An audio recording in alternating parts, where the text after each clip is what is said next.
Zipo baadhi ya filamu zilizoonekana kuwa ni vigongo kweli kweli kutokana na ufundi na umaridadi wake, lakini isivyo bahati zilikwenda kinyume na matarajio ya wengi, hasa katika masuala mazima ya tuzo za Oscar huko nchini Marekani, na hivyo kuacha watazamaji mdomo wazi, kwani ilikuwa ndivyo sivyo kwa tuzo hizo za hali ya juu nchini Marekani. Hapa kuna baadhi ya filamu za Hollywood ambazo wengi wanakubaliana kuwa zilikuwa na sifa ya kuchukua tuzo za Oscar, hata Best Picture au Best Director na nyingine muhimu, lakini zikabaniwa ama kutopewa nominee husika au kushindwa kuonyeshwa kwenye vigezo vya tuzo hizo. Vertigo ya mwaka 1958, filamu ya bwana Alfred Hitchcock, ambayo sasa inaonekana kama moja ya masterpieces za sinema ya psychological thriller, ilipata nominee kadhaa, lakini Hitchcock hakupata nominee ya Best Director. Sababu zinazoaminika ni kuwa wakati huo Academy hawakuwa na mwelekeo wa kuipa heshima aina za filamu zilizokuwa na maudhui ya psychological ama suspense kwa kiwango cha juu.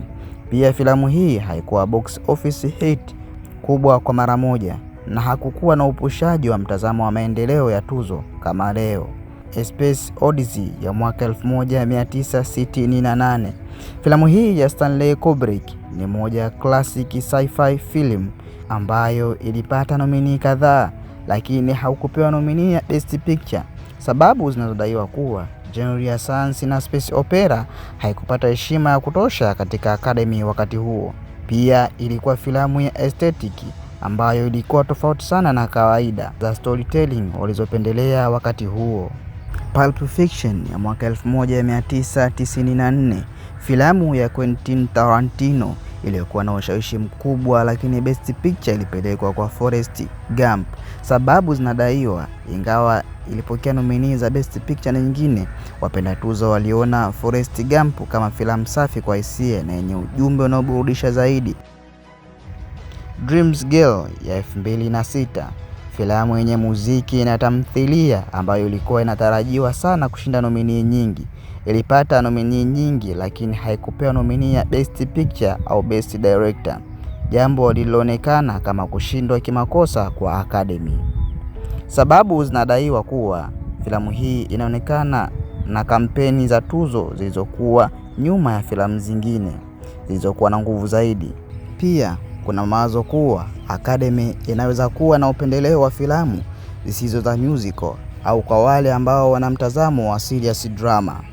Saving Private Ryan ya mwaka 1998.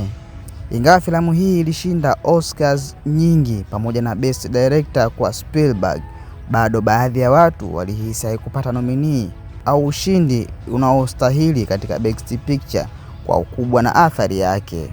Sababu inadaiwa, ingawa ilishinda Best Picture, baadhi ya wapenzi wa sinema walihisi kusalia na matamanio makubwa ya kwamba ushindi wake haukuwa kupunguza makubaliano kuwa filamu ya vita inastahili zaidi kulingana na ubunifu wake wa cinematography, realism na uelewa wa mapambano ya kihistoria.